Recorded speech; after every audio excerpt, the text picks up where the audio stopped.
All right. Hello and welcome to episode 306. Yes, it's 306. The Bart Verbruggen show. The man you are, Bart. What an absolute roller coaster of a game it was yesterday.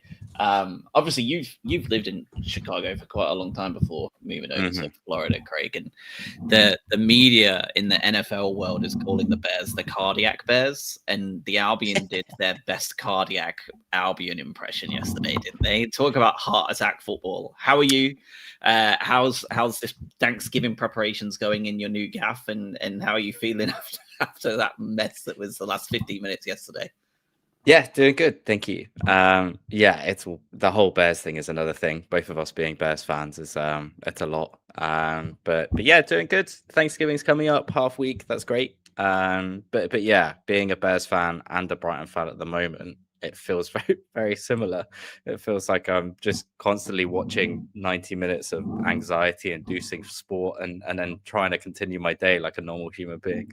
So, but yeah, doing good. Otherwise, how about yourself? How are you? Yeah, good. Same sort of thing. We actually had a Thanksgiving here last weekend. Oh, nice. Yeah, the missus really wanted to do one, so we had all of my family come over, and we just kind of had a random Thanksgiving last weekend. And any sort of like special American Thanksgiving food? No, she just green bean casserole. That's not one. That's not There you something go. you usually have in the UK that's ever. So yeah, that was probably like the standout one. And like she also did mac and cheese because the Americans love mac and cheese on everything. So we had mac and cheese on the side. My mum was like, "Is that normal in America to just do?" Like Brit was like, have "Well, I don't know, but I want mac and cheese, so we're gonna do that too." Yeah, that's just the epitome of American food. It's just that I want it, so I have it. That's pretty much it. What more do you want?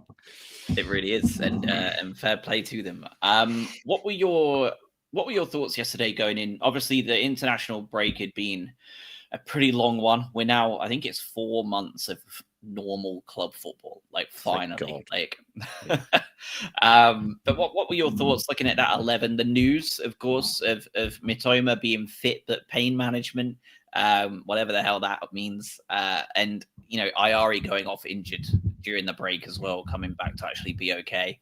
What were your thoughts looking at that 11, looking at that squad, and knowing like the marathon of football coming up? What were your feelings looking at that and the rotation we're probably inevitably going to have to roll out?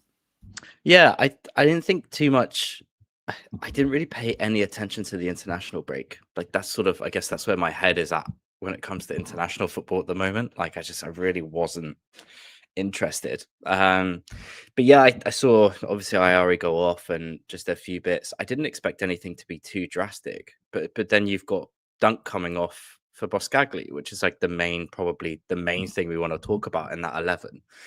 And you had those reports of Boscagli being frustrated, whatever, lack of minutes, blah, blah, blah. Like we can come on to why probably in about 5 minutes. But like it was obviously a very drastic change in that you're saying, okay, Duncan Van Hecker are clearly the centre-back pairing that you need. And we've talked ad nauseum about the consistency that you need in the spine of the team in order to actually generate consistent results.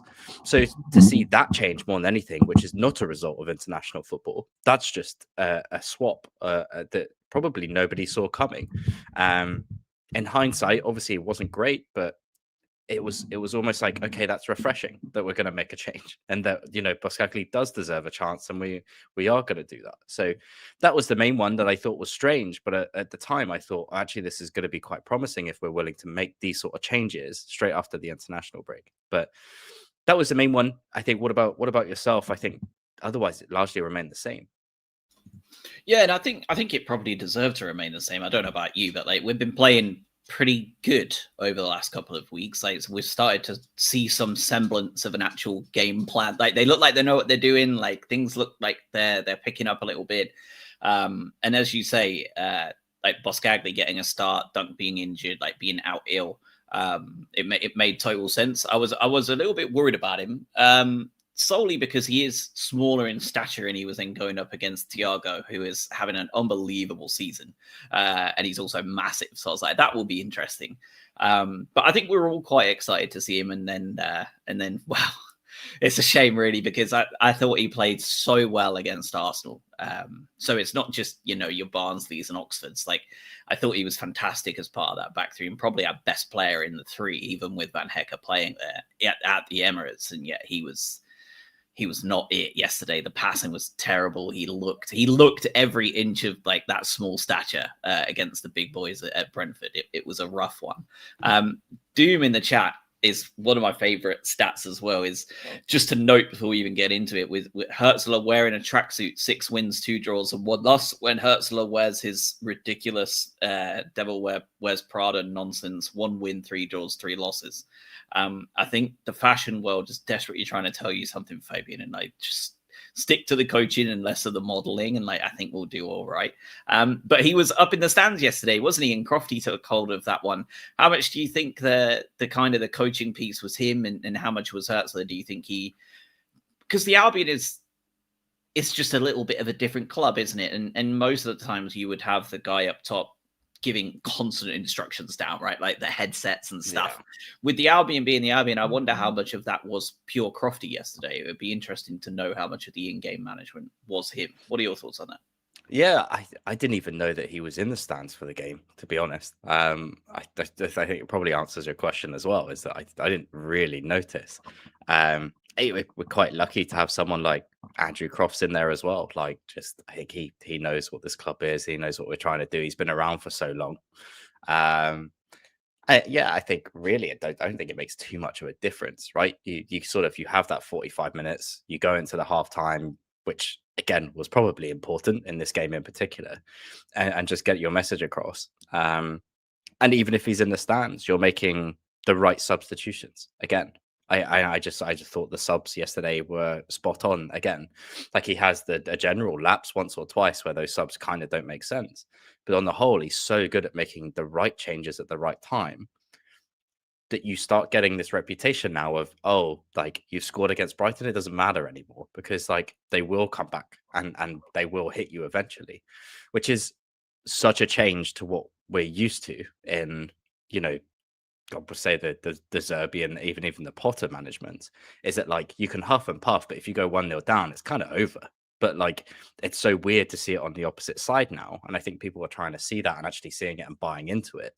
That, okay, just because you went 1-0 down and you're against 11 big meaty boys in Brentford, then like there's still a chance here and we can still do something. So ultimately, I don't think it really changed too much. He could be up in the stands, he could be on the touchline. I don't think it really makes too much of a difference, because I think the philosophy is so ingrained in these guys now anyway, and those subs change them regardless, that I don't think it really has too much of an impact. But I don't know. What about your thoughts? No, I pretty much totally agree. I don't think it was going to change much. All the subs seem like the obvious ones to make, even at halftime. Like it was, Boskagli coming off felt like an obvious one. He'd been booked and looked off it, so like you just don't do that. And he was going to get sent off. Like, absolutely. Yeah, there was no doubt. Special mention to the weather yesterday, which almost played as like a third factor in the football game for me. Like, it was, you've got both teams and the officials, and then usually that's it. And yesterday, the weather turned out in full, like, awful weatherness. It looked like, awful. Underneath the north, you're like undercover, right? So it doesn't really matter. But watching the east, it just get absolutely. That poor family stand, honestly. Like, even when I went and stuff, when it was like that sort of monsoon weather, like the poor kids in the family stand, just like, oh no. Yeah, and it literally never let up. Like, we got there, and as the drive down was actually pretty good, and we got there because obviously the 3.5 hours down, like, we just didn't really hit much bad weather at all. And then we get to the Amex and we get into the stadium, like, we had a little bit of rain, and then it gets to like 2:30 and it just opens up and it just comes, and it gets to like 4:30 and it looks like it's midnight. Like, it's pitch black. It's been pitch black since like 3:45 and it is just pouring. And I think like half the East End had just like moved far back and were like hoping to see stuff from the concourse at this point. Like, it was so bad. But you could see the players were genuinely affected by it because the ball was overrunning, underrunning, like the wind was swirling. So like there was long balls being sprayed out diagonally by both teams, and some of them were overdoing it. Mostly Brentford were overhitting it. For us, it was being underhit quite a lot until Donkey came on and started absolutely nailing them to Minte.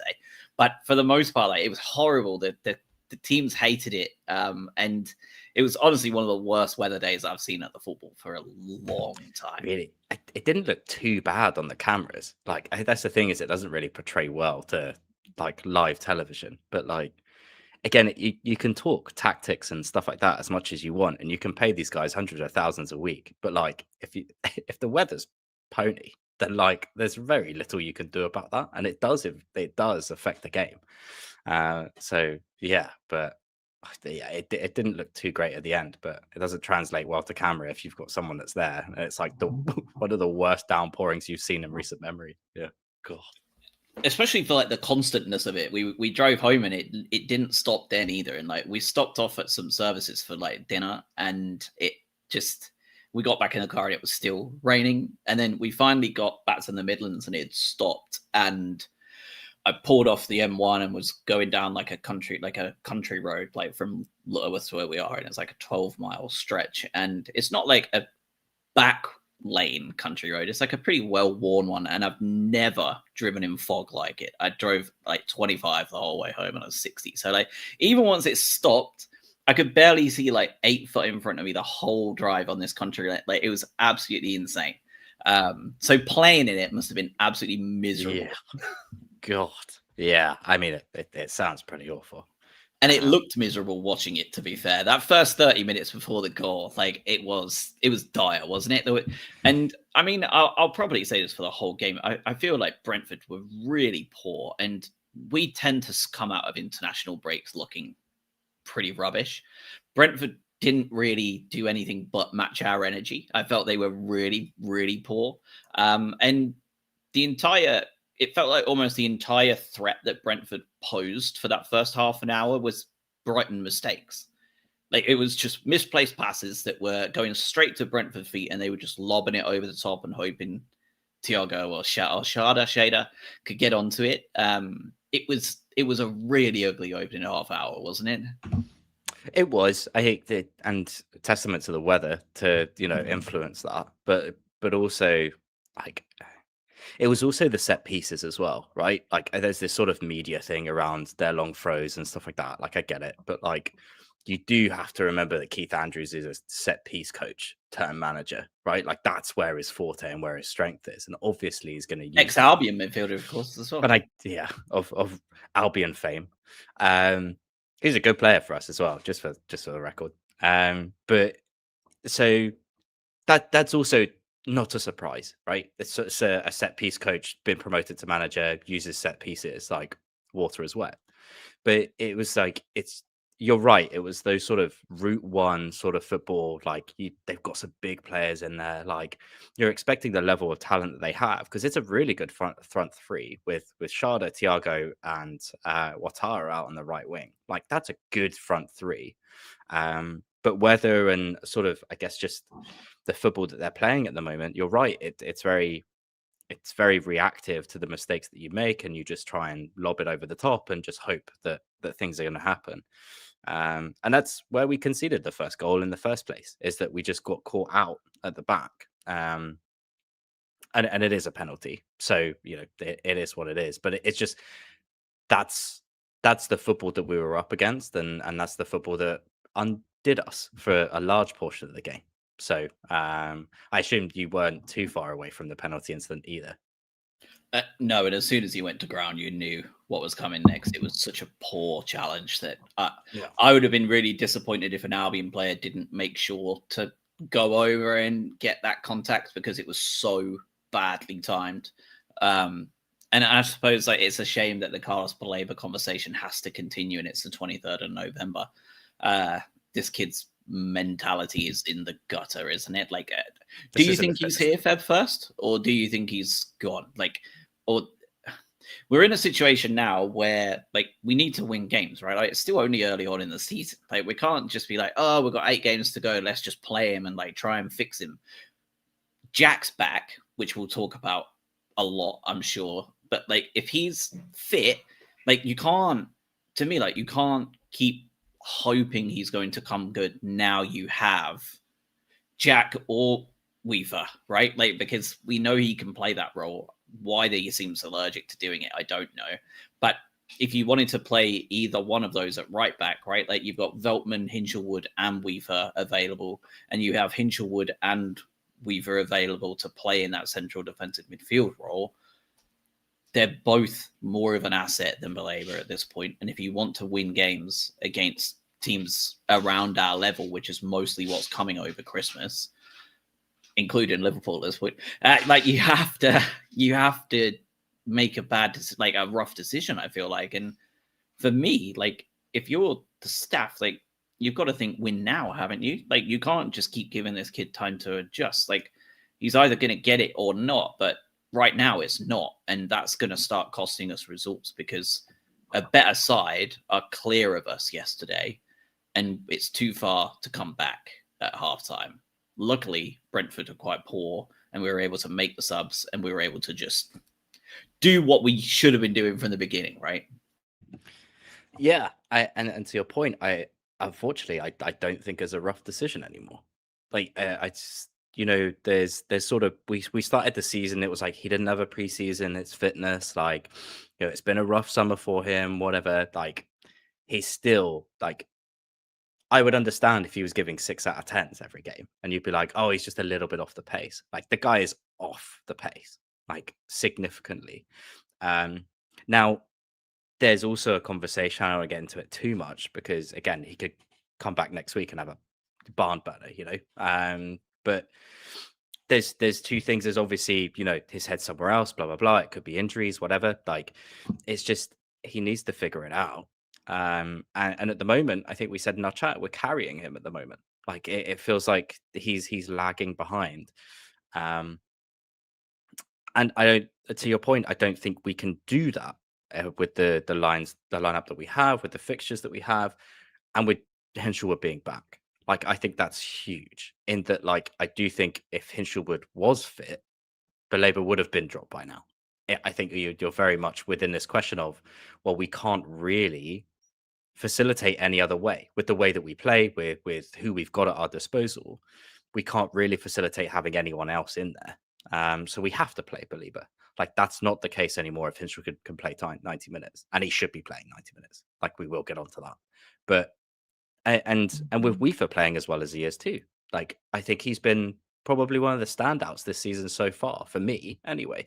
And that I think he has come on a lot compared to last year. So I think he probably gets dropped, right?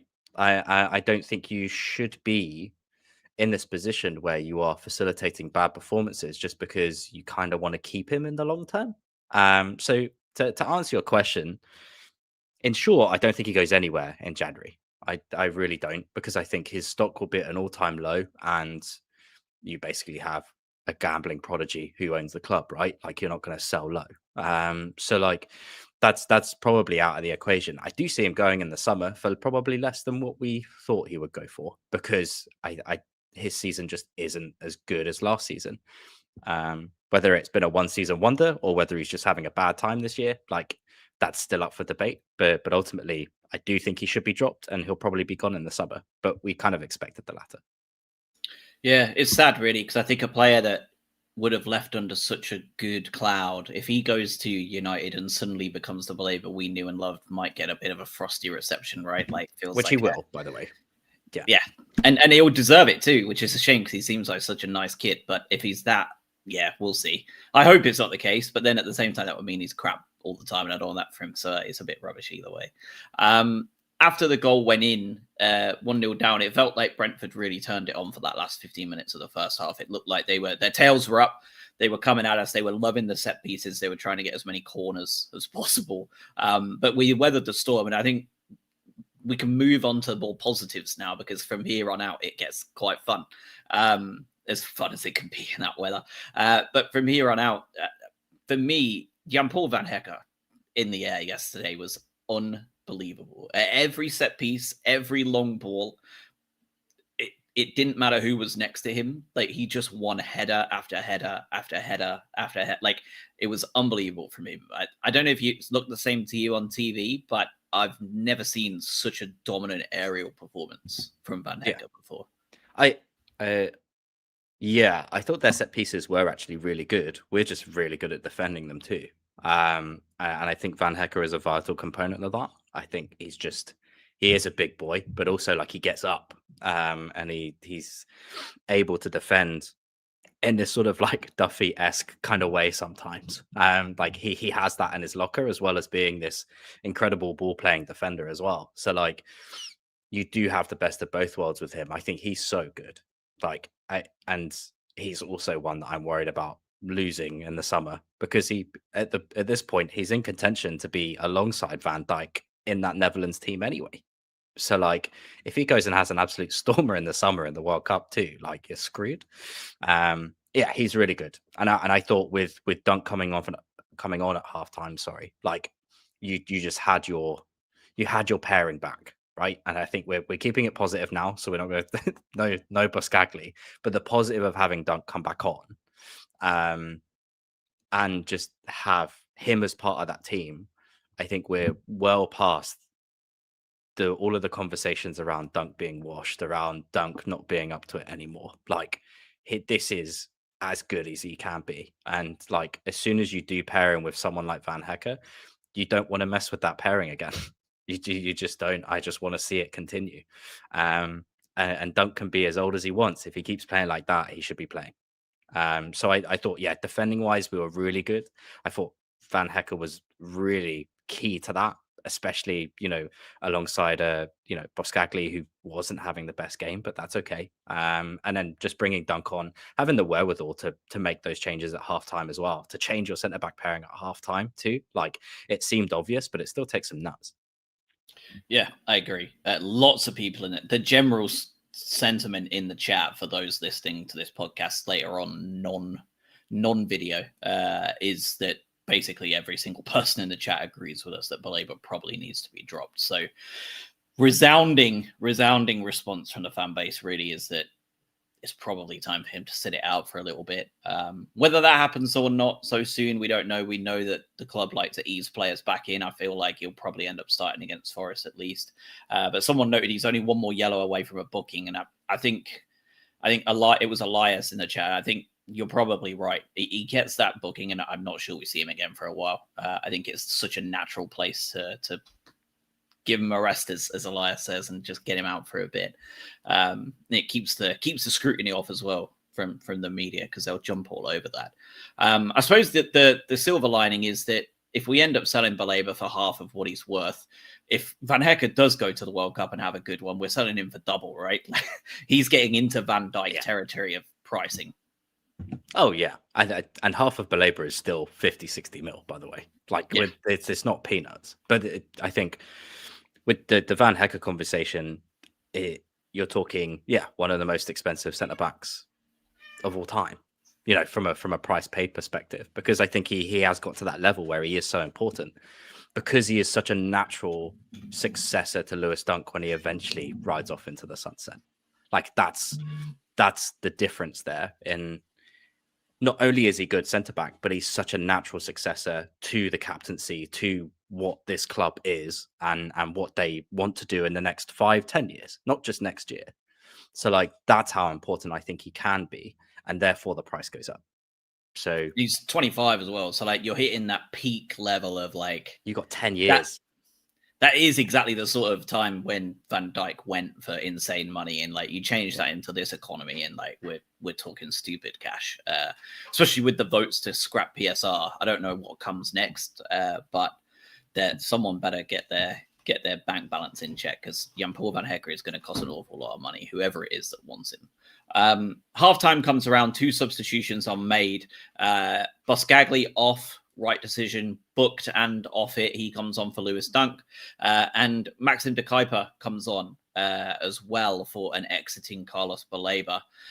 Gomez drops back. Kadioglu moves up to left winger, although they went back to the fun part of just alternating wherever they fancied being at the time, it felt like.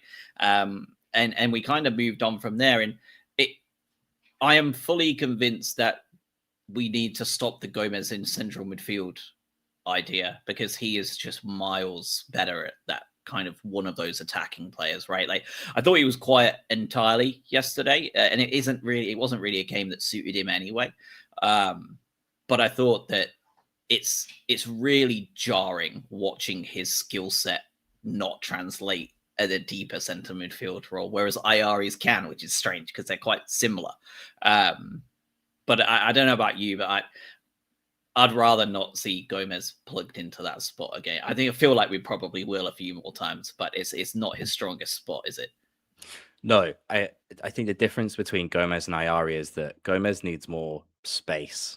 I think he needs space to operate. I think he needs a little bit of air between him and the next defender to make a difference. Like, you'll see where your long range shots come from. Like, that's where his ability to make a difference really counts. And Ayari is so good in those tight spaces that, like, that's where you see him being so much better in the center midfield, where he's able to get out of a sticky situation and pull a pass out of his ass and just be able to, just keep the ball and keep it going. Whilst, like, Gomez is very good in those attacking spaces when he has the time and space to make a difference. And that's where he is useful. He's a good player. And that's where you kind of want to see him. He's not your traditional winger. We've been so blessed with the Matoma and Minte stuff, where you've got two out and out wingers that are so fun to watch. But you do need a very systematic winger sometimes to make some differences, to cut inside, to do something a little bit different. Because if your out and out wingers aren't working, you're kind of up the creek without a paddle. So, like, that's sort of where you are. So I think the center midfield thing, I don't think that's where he is. He should probably be in that 10 or one of those attacking roles, because that's where he makes the most impact. I think for the center midfield, you stick to your Ayaris, your Weefers, your Hinshelwoods, your Belabers. Those people can play center midfield and will continue to play. Yeah, and I guess I mean, it's kind of, even though he didn't actually do anything in terms of creation of goals or anything like that, I suppose we need to have the conversation of Ferdi Kadioglu looked superb again yesterday, even when he wasn't a focal point. Left back, left winger, right back, centre midfielder. Like, he was everywhere again yesterday, and I feel like I said this 2 weeks ago when I was on the pod last, and he's just every penny worth what we paid for him, isn't he? Now he's back fit and raring to go. Like, he's almost on that first name on the team sheet level already. And I can't believe how much we missed him last year. Like, we really did, didn't we? That's the Kadioglu that you were looking for last year, and he just got really unlucky with the injuries and, like, bedding in. Like, there is an adaptation period of moving to the UK. Like, you're playing in Turkey, it's a very different beast. So, like, you have to afford that time. And then he got injured, and then it sucks. But, like, this is the Kadioglu that people expected from the Euros, right? Like, this is the guy that people were watching in the Euros competition and expecting to translate very quickly to English football. And now you're seeing it. Like, I don't know he's basically got free roam, right? So, like, just as long as you make it back to your left back position within 5 seconds, you can go wherever you want. And it's like, okay, cool. Like, and he takes it very seriously. So I think he's great. I think De Kuiper is really hard done by, because I also think he's good. But, like, you can't dislodge Kadioglu from that left back position right now. And to go from Estepinian having one good left back to having two good left backs, like, it's a problem that we've been wanting for like 6-7 years. And now we have it. So that De Kuiper halftime sub was, I guess it wasn't the expected. I thought Hinshelwood was just going to come straight in and you keep the same structure. But, like, being able to put a second left back on, put your original left back at left wing, move your left wing to centre mid, and then move other people around. It just shows you the versatility of that bench and being able to do that. And then keep the same ethos and principle, and then go on and essentially just have a completely different half to what you had before. Yeah, and I mean, I've been super critical of Hertzler, I have, and one of those things is the lack of, almost like, it just feels like we're poorly coached quite a lot of the time. in our identity. But if there is one thing that I can absolutely say with certainty at our worst or at our best, like the one piece of the identity I can see is the very clear desire for that level of flexibility of players in different positions.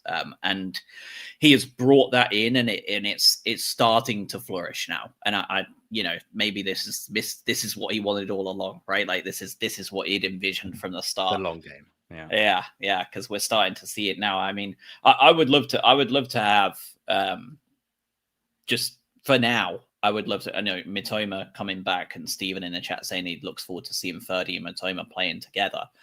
Like for now, I would love to just have De Kuyper and Ferdy play together on that side. Like I like Gomez. I think he's a great player. I think he would just be such a good sub option for Ruter at some point, right? Like if you want a different kind of 10, you've got Gruder, you've got him. That's two very different types of 10 that you want to bring on. I just feel like he would offer more there, or even on the right, with say coming off and Gruder can go there and he can all sorts of stuff he can do. But I like that left side more with the two left backs, which is so strange because they're so good together. Doom in the chat, he has a question before we get to the first goal from the Albion. If United were to offer 100 million for Carlos in January, do you take it? My answer is yes. Yeah, absolutely take it. You'd be lucky to get 100 million in the summer, let alone the winter. So like it's a tough amount of money and you'd struggle, but like if you have that sort of money, you have to go out and grab your centre back, or you recall Yalkure from Swansea and go, sorry lad, you're in a little bit earlier, sorry. But like there's other options, right? Like you go out and you buy a world-class right back and you just put Weaver in defensive mid, and like there's those sort of things that you live by the sword, you die by the sword, right? Like it's sort of, you hold out for that amount of money. If it turns up, you take it. I'm done with the belabor after this. I'm sorry, but like it's sort of there's always that question now, especially in my head, where it's like, was last year just a purple patch? Like, was that just a good year? Or is there more? You saw that with Caicedo, where the first season he had, you're like, okay, there's something there. Like he's a really good player, but then that consistency of doing it year on year on year is what made him the most expensive transfer in the UK so far, or at least until Isak came in, right? So like that's why Caicedo is so good, because he has an 8 out of 10 every game. But Labour needs to hit that 8 out of 10 to facilitate a similar money move. And at the moment, you're not getting it. So like that's sort of, I guess, the long-winded answer to that question is that the consistency drives the price up. And at the moment, you're just not seeing that consistency on a long-term scale. Yeah, and you haven't all season, and the mentality side of it, like the mental strength is a huge thing in today's football. So like how many big clubs want to bring in a player that can't handle a bit of transfer pressure and have them play in a Champions League final, right? Like it's sad, but like that's the truth of it. And even though we don't want that to happen, like these big clubs will be looking at everything. So it is one of those things. Hopefully you can turn it around, but we'll see. But I mean, let's go back to the good stuff. Just when you think he was starting to cool off, he missed a pretty good header in the first half and then blazed one over really early in the second half. Danny Welbeck does what Danny Welbeck does. He misses a couple of good chances and then scores an outrageous finish. My cat is being really annoying. I'm going to have to throw her outside. No, he just loves Danny Welbeck. That's all. But I mean, and I was saying this to the missus on the drive home. If you haven't played football at any level, you don't know. But if you've played football even at the most base amateur level at 10 years old, or whether you're still playing it now at 55 with your workmates, right? Like, you know how hard that finish is. It isn't a bicycle kick. It isn't like a super fancy looking finish. But one, the cross from Minte was unbelievable. And two, the way he just ghosted in and the choice of finish and the way he put it in the opposite corner than anyone would expect. I'm going to throw the cat outside, but I would love your thoughts on looking at it from the TV, because in person, obviously, it was right in front of me. It's just unbelievable. Like, that finish is so difficult to get down. And I mean, it just typifies this whole season, it feels like, doesn't it? It does. it looks easy. Like those are the toughest ones that you kind of go through, and as a striker, you kind of, the ones that you make look easy, but in practice are incredibly difficult. Those are the ones that make a difference. And so just being able to make a finish look so easy when in actual fact everyone knows how difficult that can be, just on the half volley into the corner, like a full stretch at 35 years old, right? Like that's Danny Welbeck. And I think it's so strange that he's just getting better and better. And I think you have that year last year and you go, right, he just beat his tally for Premier League goals at 34. Like, this is his one song. Like, this is, this is a great way to sort of end your top flight playing career, blah, blah, blah. And then he goes and puts 7 in 7. And you're talking, okay, so again, he's in this route of like, if you can maintain this consistency, you can get 15, 20 this year if he continues to play in this way.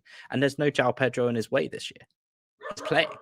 So like, you're going to get those chances. And if he stays fit, he keeps scoring goals because he can do what he did yesterday. And Minte is incredible, by the way. So we just, with 2 assists as well for yesterday.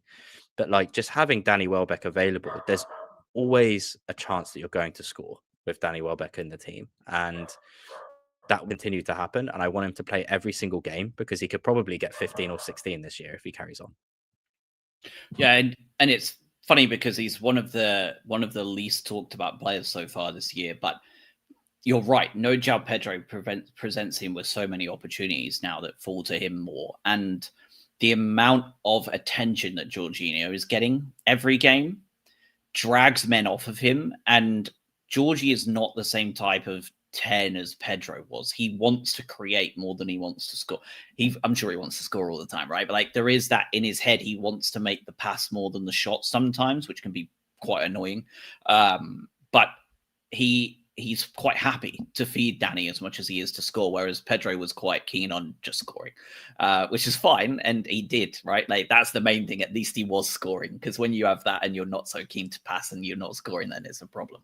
Like right now with João Pedro, funnily enough, he's kind of showing all of the bad qualities that we didn't like quite often at Chelsea. But I think that helps him so much more. Like, Georgie is having 3 or 4 guys dragged to him at times, like, because he just won't let go of the ball as well. He's so hard to get off of it.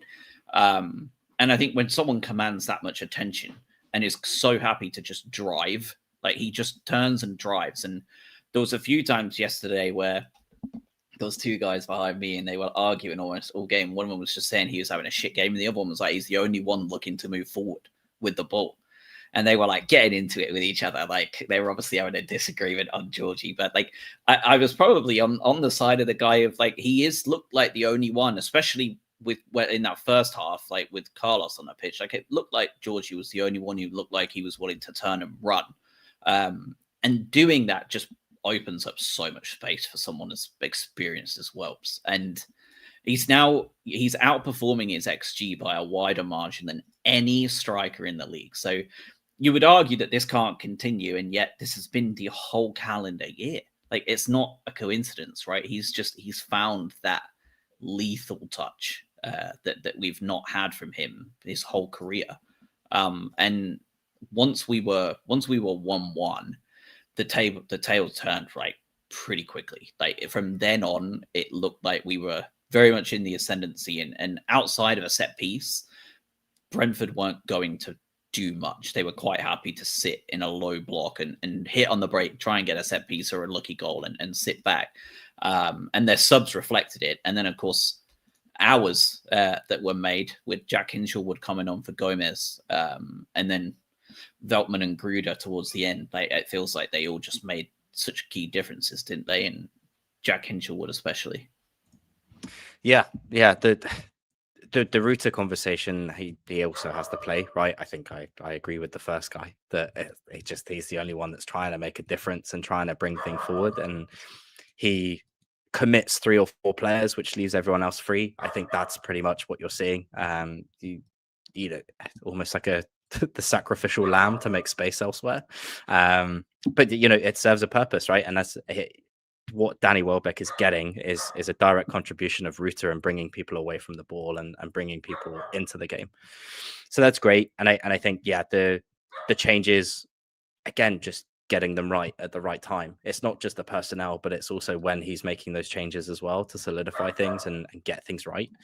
So yeah, and the Jack Hinshelwood thing, just it's been so long since he's been out, and like obviously he's been struggling, but it's so crazy that you can be so reliant on an academy graduate to come and make that difference, and he does it all the time.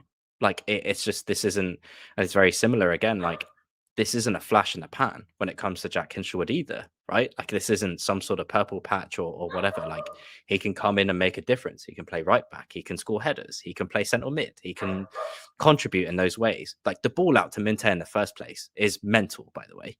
So like that's better than the actual goal itself. You didn't see a ball like that the entire game, right? You had Dunk spraying it out, and like, but Dunk does Dunk things, right? But just on the turn and just hoof it halfway up the pitch directly to Minte to make that space in the first place is something that you just need in your team. He's just such a good player.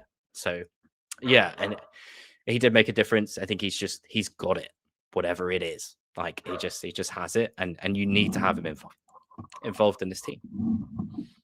And even on Minte's quieter days, right? Because it probably was a more quiet day for him. He didn't do any like mental things that you see sometimes with the runs he can make. But that first drive he made in the first half, laying off Weaver when everyone was like, "Oh, why didn't he shoot?" And then he actually backheeled it beautifully to Weaver and created actually a pretty good chance. That was great. And then the second one was obviously the assist for Welbeck's goal. Unbelievable cross, and then the hockey assist almost for Hinshelwood again came from Minte because it was his shot come cross that was parried into the path of Jack for the winner. So looking at the kind of just before we get on to Jack himself and the finish, Minte created 5 chances yesterday, which was more than the entire Brentford team combined, excluding the penalties. So even though he had a more quiet day, like he absolutely terrorized them. Like and it was his really hard work on that right hand side that created both goals. Just a little note again for Georgie, like the intelligence of him to back the F out of the way of that shot. Because if he uses the striker instinct, he's offside. But he didn't, and he moved the hell away, and it just rolls into the back of the net. And there's no way he could be done for offside there because there was no interference with play at all. Like it just wasn't. He wasn't anywhere near the keeper's vision. It was just incredibly smart play, and most out and out nines like Pedro usually is, and Welbs, like there'd have been that that instinct to just get a touch on it, get the goal, like put it across the other side, and like guarantee a goal. But big props for him for just going like, nope, like a matador, just let it roll through. I'm not getting involved in this one. And it felt like, of course, it was number 13, Jack Hinshelwood, right? Of course, it was a centre midfielder with 13 playing in an awful weather, ugly game of football to come forward and score a goal at the minute when we needed him most. He truly is like Pascal Gross's kid, isn't he? At this point, he's carrying on the tradition. He really is. Yeah, and the Ruta thing again, like just he's such a good player. I think he's that selfless 10 that really complements a very selfish 9, and that's a good thing. But yeah, just I think in the chat as well, like things just happen when Hinshelwood is playing. Like these things just occur to him. It's almost like he's dictating whatever is happening. So it's really good. And you know, I just want to see more of him play. I just want to have him playing. I don't want to see him at right back. I want to see him in the middle of the pitch. Like, you know, that's selfish of us too, because he's a very flexible and very versatile player. But I just think him and Weaver in the middle would be so good. And I just that's again my own opinion, and that's what I want. But like it spells success for me. But yeah, when it comes to the game, you just turn it completely around. You sort of that first half, and especially towards the end of that first half, you're resigned to like, okay, we know what Brentford are going to do now. Like they're just going to manage this game out. They'll be very capable in managing that game out. But to be able to make those differences with a very clinical striker that is literally in the best form of his career at 35, and to have a 20-year-old academy graduate come on and make such a difference that he did, you are kind of doing really well. And it's sort of like, okay, in a league which is insane, by the way, because there's literally 6 points separating about 12 teams. So you need to be having to pick up these wins. And then they really tried to spoil it at the end as well, which is like, okay, cool. But I think before we get to the penalty, I thought the subs were spot on. I think the reaction is spot on. I think everything that you could have done to turn that game around happened. And that is a result of these players doing what they should be doing in terms of their motivation, in terms of their just ability to play football, but also from Hersler and Crofts and making those changes and understanding where the game is going and being able to influence the game whilst not playing. We've seen that from Hersler. We're continuing to see that, and that's really positive. That's one of the main things that you are seeing from this manager. Yeah, totally agree. He can change the team around, and it produces almost constantly, which is just mental, really. We knew once that goal went in what was going to happen. They were going to throw everything at us, aerially and physically as possible, right? And the kind of the stoppage time drama happened due to that. I think it was 94th minute. A cross goes in, and De Kuyper is blown up on almost immediately for the penalty. To me, zero complaints on the first one, stonewall. For the second one, though, it just felt almost outrageously soft. And I've got home in time to watch Match of the Day, and I think it was Jonathan Pearce on there, and he also essentially said, commentators can't agree that it was like awful call. Like he was just like, if that's given, we need to have 3 or 4 penalties a week, right? Like in every game almost, because this happens at every set piece. And it was truly one of like the softest ones. And when I saw it was Maxim de Kuyper that had given it away, I'm like, Maxim de Kuyper isn't dragging anybody down, right, with his physicality. Like he's like quite a tall lad, like a lanky lad. Like he's not the one you see in the box like a Van Hecker or a Dunk, where you're thinking like, yeah, he's gonna drag someone down. I don't know about you, but after seeing the replays and seeing it, I thought it was incredibly soft. Really soft, especially at the end of the game as well. Like it feels like you did it for the drama, and it kind of pisses me off. It is soft, right? I think there's a number of things at play there. First of all, it was immediate, which is like, okay, you didn't even take time to think about that. So you must think that this is such a penalty that you blew up immediately. I was like, cool. Secondly, like again, the Kuiper slim build, he's not wrestling anyone to the ground. I don't think he's really strong enough to do that. Thirdly, Sharda's not getting anywhere near that ball anyway. I like when it comes to, giving a penalty or being able to decide whether that was a goal scoring opportunity or he was impeding him from getting the ball. If you didn't touch Sharda, he wouldn't have got the ball anyway. So like I know that's by the by, and you can call me out on a bunch of loopholes on that, but like he was nowhere near the ball, and like he wasn't in control of the ball. He was never going to get to the ball anyway. So like throwing yourself to the ground in desperation, like he's bought the penalty. It's soft. And I think if it happens the other side, I think this is the key part. If you're 2-1 up and that happens to us in the box, there's no chance you're getting that to make it 3-1. Not a chance.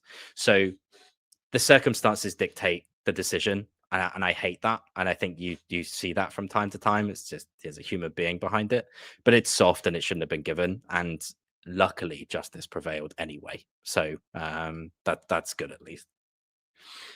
Yeah, and Stephen in the chat asking if the BBC ate Brighton because we're always in one of the last 2 games played on Match of the Day. I saw a stat actually yesterday on the drive down that we are on course to be the second least televised team in the league this season. Only Burnley would have been televised less if the trajectory continues. Things change so much in the second half of the season. We may end up being on TV every week, right? Like if we start getting up there and the table pans itself out and we're in 7th or 6th. But right now, it very much is a case that we're not an attractive TV proposition. And a lot of people are saying it's because of our style of play being too boring. But I'm watching this Leeds Villa game. God, they're boring. Like, this is not a good game of football. I watch Arsenal, not good games of football, right? Like, I watch a lot of these teams. Let's not talk about Arsenal because they're I appreciate they're top of the league, but that is some sour football to watch. So. It feels like there's quite a lot of sour football, though. It feels like we are trending back into that physical direction. Everyone's waxing lyrical about the bringing back of the long throw, right? And I love it as much as any like person does. Bit of chaos. It's the inner Englishman, isn't it, in us that like loves like any excuse for a 6-yard box scrap. Like it's just the lifeblood of English football. Like the Spanish are looking at it and are like just disgusted. But like for us, And that's it's the like, best. Yeah. Just yeet that ball in as hard as possible, fellas. See what happens.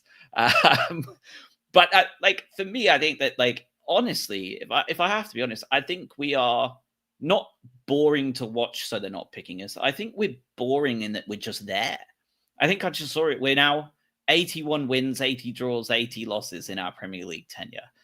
We are as mid-table as it gets, right? Like, and on average, we're finishing with just over 50 points a season. For all those that love to come in and say, remember when we were in Division 3, right, back in the day, like, what an unbelievable, like, that's superb. Like, 50 plus points every season on average is phenomenal.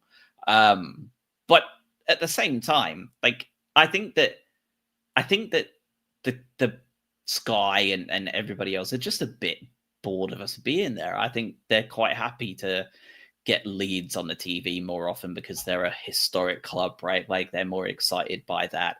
Iraola is an easier sell than most because he's got the roots. Brentford with the set pieces and bringing it all back, people are enjoying that.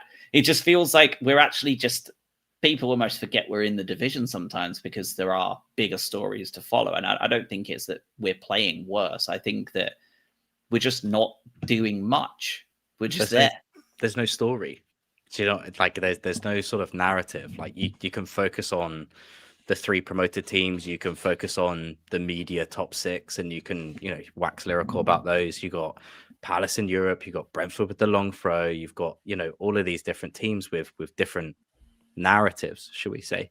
Like this is one of those years where it just isn't there for us, but that's okay because we're just going to quietly do our business, right? Like that's, you know, we're part of this what feels like a scramble at the moment because that the league is tight, like it's really tight. So like if we come on here after, say for example, that penalty does go in yesterday and we draw and we're on 17 points, we're down in 11th instead of 5th, like it's such a different conversation and a different podcast.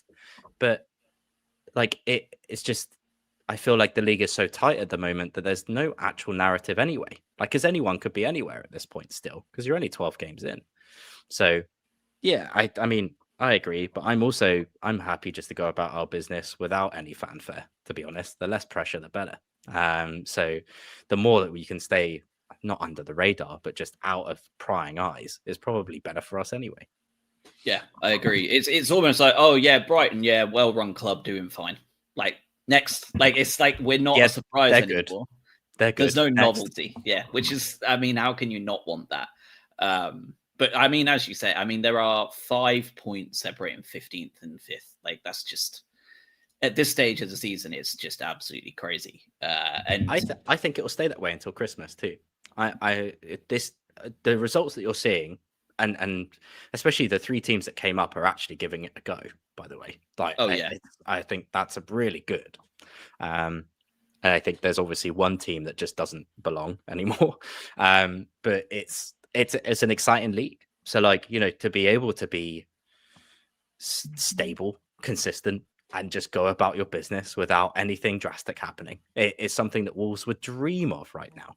So like that's the sort of thing that you're talking about. You got Forest in the Europa League and just, you know, yesterday great result, but otherwise not doing as well as they should be doing. So, you know, sometimes boring is okay. That's fine. Exactly. I'd rather be sat here being frustrated at Hertzler sometimes and being super annoyed with him sometimes than being on our 3rd manager of the season like Forest and never knowing what's going to happen next, right? Like it's horrible to be in that situation. I'm quite happy with where we are. If I'd rather be here than you know, see where Wolves are because we've overestimated ourselves. But going on to the save, there was someone in it, Andy, saying the crap penalty did help. Go back and watch them both, Andy, because you're being a bit harsh on Bart here. If he dives the wrong way, that penalty goes into the bottom corner again, the exact same place as he went the first time. And I think it was Rooney in Match of the Day said that he has the stutter step to then put it the other way if you're doing it. You can't have a stutter step and not have the ability to change your decision. And he did exactly that. He ran up, stuttered, saw that Bart was diving that way and hit it that way anyway. And it was all the mind game stuff, right? Like Bart got himself booked and went all in on like trying to psych him out. And this is a player that I think he made history, didn't he, in 2023? As like as like a goalkeeper to never concede a penalty in like in a tournament when he was with the Dutch under 21s.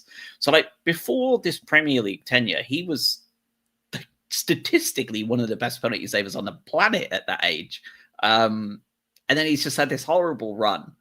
But I don't know about you, but there's not many better times to be your first penalty save in the Prem, is there? Like 2-1 up, 94th minute, soft penalty with all the Brentford fans behind you baying at you, like, and to save it right in front of them. Beautiful. I think I saw Hinshelwood's post interview, and Bart's post interview. He's like, this is like the scenario for a goalkeeper. Like, this is like the one that you live for, where it's like, if I save this, you get 3 points. Like, it's all down to you and you yourself. So, like, yeah, I agree. Like, this is like the best time to have your sort of first save. I hope statistically, like, it now gives him the confidence to go and, attack those penalties. Not that he hasn't been already, like a lot of it is luck, to be honest. But yeah, I think he's been so good this year. I said this a few weeks ago as well. I thought this is like a next level Bart Verbruggen that we're seeing. Like, yes, the penalty sort of helps a little bit with that conversation, but I also think he's just been superb regardless of yesterday as well. He's so calm on the ball. There's no errors that we talked about last year. Like, he's just not making mistakes anymore. And that helps so much. So yeah, the penalties, Thiago's penalties are not to put them in the corner and to smash it past the keeper. He's hedging on sending the keeper the wrong way. So, like, there's two very distinct types of penalties. You either outsmart the goalkeeper or you just put it in the corner so it doesn't matter what the goalkeeper does. The first one is easier and you can do that on a more frequent basis, but he hedged his bets and he lost. And Verbruggen has just read it perfectly and wins the game for us, basically, off a penalty that should never have been given. So yeah, and it feels like almost a justice served, right? Like justice was served here, because looking at it, Brentford had 0.27 non-pen XG all game. Like, that's how little they truly created.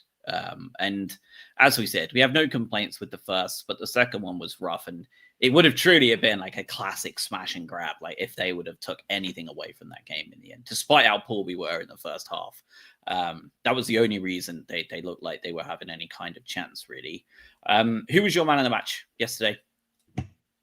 God, who do you even ask? Like, I thought Van Hecker was really good.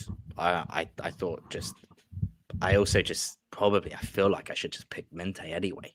Like, we haven't talked about him, but like, you get 2 assists. You're just so consistent defensively. You're really good. Like, he's your out and out winger. We're missing Matoma so much, yet we're still getting results because we have another potentially world-class winger on the other side.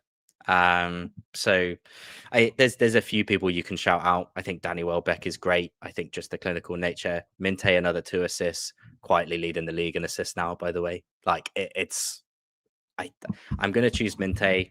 Like, it feels a bit of a cop out, a bit left field. But he just makes the difference. I think you can probably choose Jack as well for making that difference. But I think without Minte, we would be significantly further away than where we are now. And that goes for yesterday, but that also goes for pretty much every game we've had this season. Yeah, I think it's entirely fair. I think obviously the other one, like, I mean, Bart just got us 2 more points than we should have had, right? Like, he's obviously got to be talked about. I thought altogether he had a pretty good game, even if he wasn't tested too much at all. You've already mentioned Van Hecker. I thought he was excellent. Hinch coming on. I don't think Hinch is going to get one just because he came on so late, but obviously the impact he had. So, yeah, I think Minte for us, I think we're both agreed on that. But I'm still calling it the Bart Verbruggen show, because if it wasn't for Bart, we're not winning nothing. Yeah, we're sat there with 1-1 and 2-2 rather, and pretty disappointed. But we are in that position where we don't speak about Minte now. Like you have this player that is able to just generate results over and over again. And if he doesn't get an assist, or if he doesn't get a goal, it's because he's worked his ass off for 75 minutes at right back. And this is, I know it was a lot of money. I get that. And the whole PSR nonsense, Newcastle shouldn't have sold him. They had to sell him, which is bollocks, by the way. Like, they could have sold literally anyone else. So, but to see that chance to bring a person in that's never played Premier League football and give him his chance straight away, like, he's 21 and he's running stuff for us. Like, this is a guy that does not have a ceiling. So I am fully prepared for those summer transfer window conversations already. But this is a guy that is in form, that is selfless, and still is generating assists against a sticky Brentford team that really wanted to stop everything from happening. Yeah, and they're very keen to stop anything and everything coming in the box. And it was ironically his cross that got us in there. So even that undid them. Forest next. Hell of a result by them, by the way, to rock up to Anfield. Sean Dyche, who was like punditing on like TalkSport 3 weeks ago, rocks up to Anfield and pulls their pants down, like out of absolutely nowhere with that Forest side. Like, that was just an absolutely crazy result. But I feel like it just summarizes the entire league so far. It's just been strange stuff after strange stuff. Man City, who looked unstoppable until this international break, go to Newcastle and lose 2-1. It's just a strange situation. But Forest at the City ground, obviously they are still a good side, right? They're mostly the same team that have had 2 very good seasons. But 2 wins, 1 draw, 3 losses at home, only 7 points to show for it. Their last time out, they did beat Leeds 3-1, draw against Manchester United. And other than that, they've been not so great before that, right? Losing to Sunderland, losing to West Ham 3-0 there as well. This Dyche team is going to be a lot more difficult to beat than an Ange one. But I'm optimistic we won't be seeing 7 more go past us, aren't you? Like, it feels like this is going to be a very competitive game, more like the one prior where we won 3-2 with the 10 men situation than the 7-0, right? Yeah, I don't know why you had to bring the 7 up, but I sort of lasered that out of my memory. But it's going to be a hard game. I think it's going to be really tough. I think there's going to be a lot of energy around. I think, especially after the result yesterday, which is like incredible, by the way. I think they're going to be well up for it. So I think you're going to see another game where we're really going to struggle in that first half. We need to really be on it and try and nullify whatever they want to do, which is not typically what we do. We're very proactive. I think we probably need to be a little bit reactive to the energy that they're bringing and what Dyche has brought to them. So it's going to be a tough game. I'd like to say that we could walk out with 3 points. I don't know if that's possible, just given where they are and the turnaround that they're seeing. So I'd hate to say that I would take a draw, but at this point where you're seeing them really rejuvenate under Sean Dyche, like, it is going to be tough. I wouldn't be surprised if we got a draw. The benefit here, of course, is they have Malmo in the middle of the week, right? Like, I know it's at home, but they do have another full game of football for a small squad, and Malmo are pretty decent, right? They're not a bad football team. They got a draw against Dynamo Zagreb. They lost a very close game against Panathinaikos. So this is a team that are one of those, teams in this level of competition that nobody wants to be playing, because you're always going to have a tough night out against a team like this. So they're going to know they were in a game, right? It's not like they're having someone like whoever that team was that rocked up to Palace a couple of weeks ago. The Norwegian 5th place team and stuff, like the Cypriot like mid-table sides. Like Malmo is one of the Malmo is one of those teams that are a bit more respectable in this kind of conference league stuff, so or the Europa rather. So it will be interesting to see what they rock out with out there. Are they at home? They are at home, yeah. They don't have to go anywhere. I think that's why they timed it that way. And long trip up to Liverpool would have been brutal to then pop off to Sweden.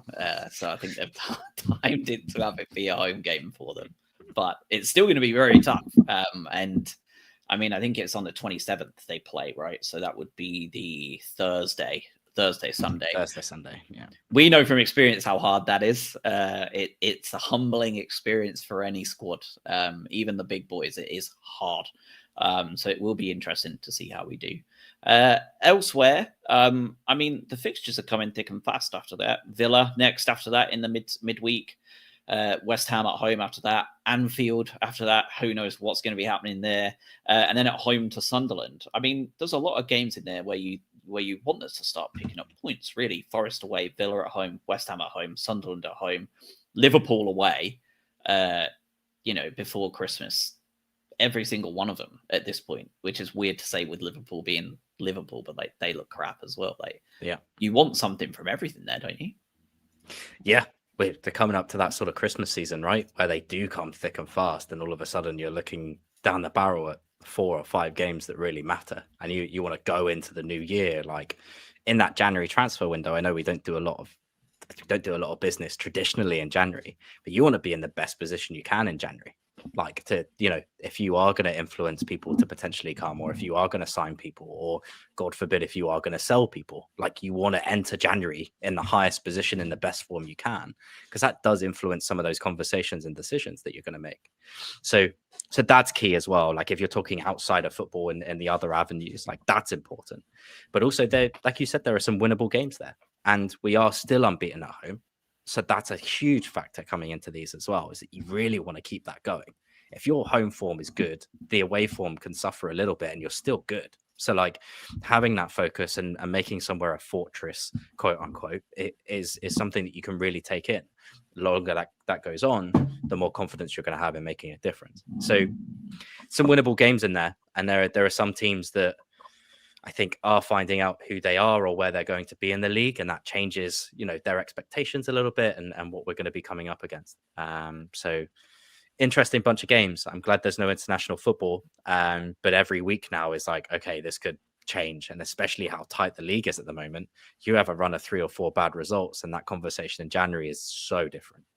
Absolutely. And Imp in the chat noting that Sunderland have 7 mainstays out for AFCON. We played them on December. We played them on December 20th, and I figured that was too soon. But actually, the AFCON starts on the 21st, so all of them will be gone. So they will have 7 starters gone at the African Cup of Nations. You just know that we're going to win a couple on the bounce here, and Dr. Brighton are going to rock up and let a reserve Sunderland side take a point at the Amex, aren't we? Like, we're going to go to Anfield, win there, win 2 of our next 3, draw against Liverpool, and then we'll go into that absolutely loving life, and we'll draw like 1-1 at home to Sunderland's backup team. Like, it's just the most Brighton thing ever. Yeah, standard. Like, I think, do temper expectations on that as well. Like, there are some people missing for it, like, especially AFCON is important. Like, I assume Balaba's go, and where that's heading and stuff like that. So might be good for him, to be honest. I can't lie. Although, it might be actually best case scenario. Yeah, but I've also been seeing that he hasn't been playing well for Cameroon either. So, who knows? But you're going to have Mbeumo out for Man United. Salah's going to be gone. Like, there are some teams. Semenyo's going to be gone. Like, you're some real game-changing players that are going to go to AFCON that can change some of the results. So it'll be interesting. It's so crazy having that in January, by the way. It is the midpoint of like the Premier League season. I know, I appreciate that they shouldn't change that because the Premier League's going on, but like, it's still funny. Yeah. I mean, you can't change it just on weather alone, right? Like, this is their winter; it has to happen. Like, you can't be walking up in the summer. Yeah, like, it'd just be absolutely mental. But but the way it's just lined up is that you're playing AFCON in January, and then you've got the World Cup. Like you've got like 2 major international tournaments, especially if you're an African team. Like going into this, you go, right, we got a month to do the AFCON, and then we've got a month to go and do the World Cup. Like that's a big year for some of these players. Yeah, notably, the other obvious prospect for us, Yankuba Minte, we've covered it a few times, is not going.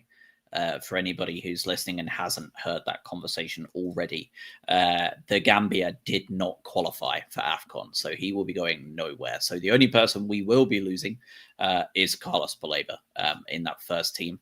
Obviously, the squad hasn't been announced yet. I would be incredibly surprised if he doesn't go on solely on talent alone, right? Like at that point.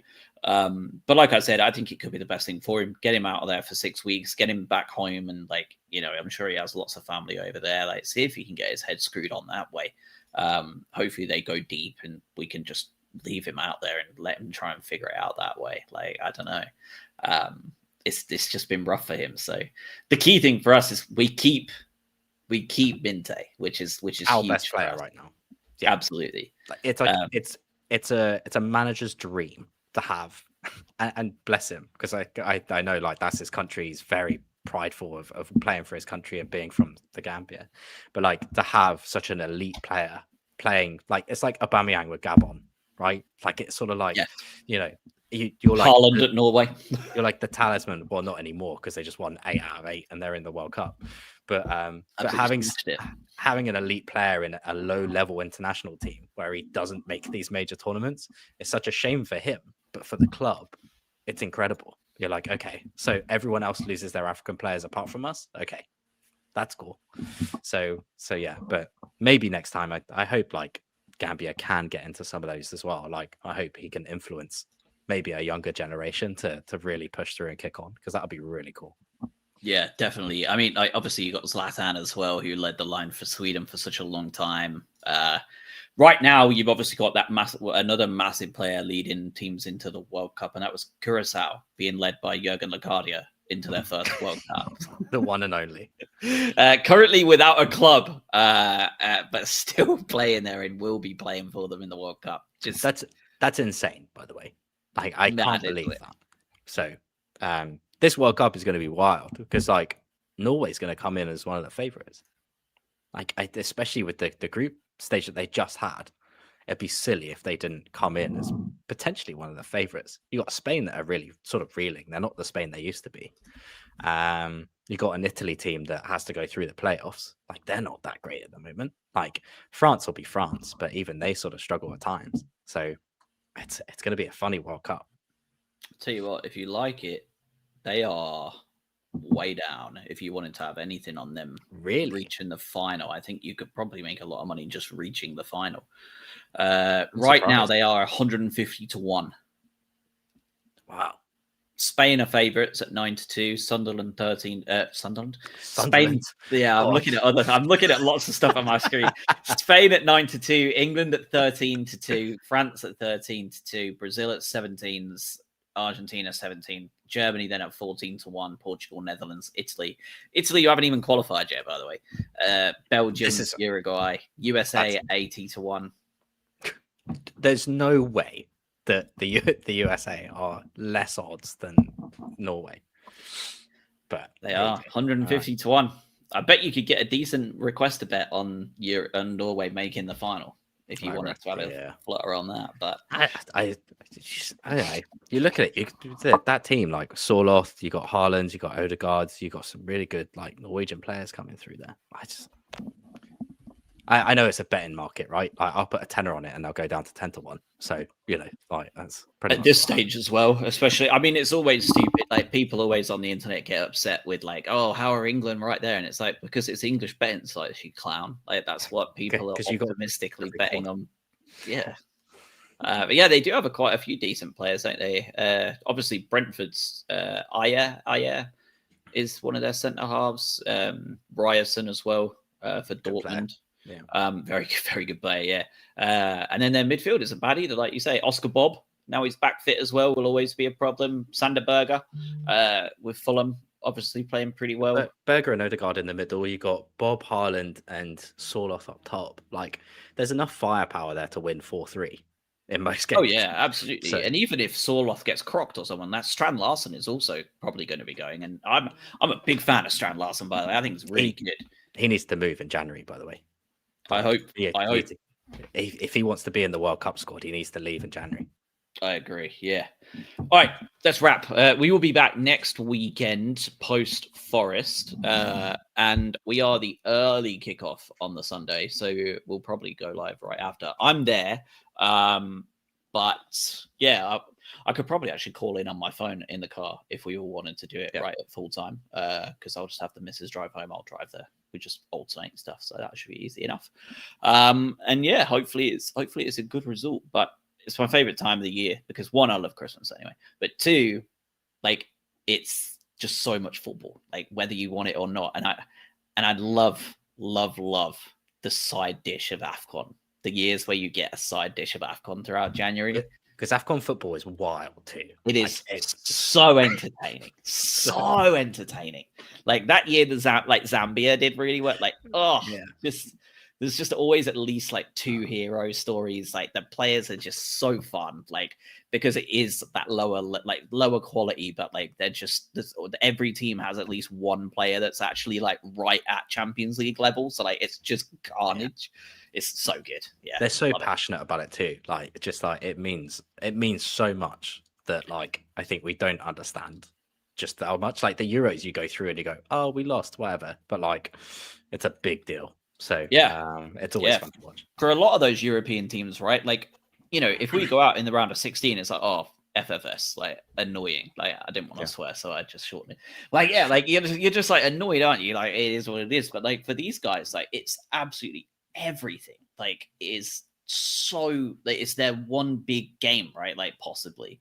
Especially if they haven't made the World Cup, which is like the business end of their qualification too right now. So the less said about the World Cup, the better. Not looking forward to it, to be absolutely honest with you. I hate this new group thing. You may as well just have, at this point, just like let every single country in the world play in it and see what happens. Like, I'm bored. Like, I'm already bored now. It hasn't even kicked a ball yet. Maybe we'll do one England podcast right towards the World Cup or something. But like, I'm with you. I said earlier, I didn't watch any international football. I don't think I have for months. I don't know why I bother even looking at who's got called up. So that's just where I'm at with it. I don't know. Like obviously a lot more people are more passionate about it than I am, but I think it's very turgid football, isn't it?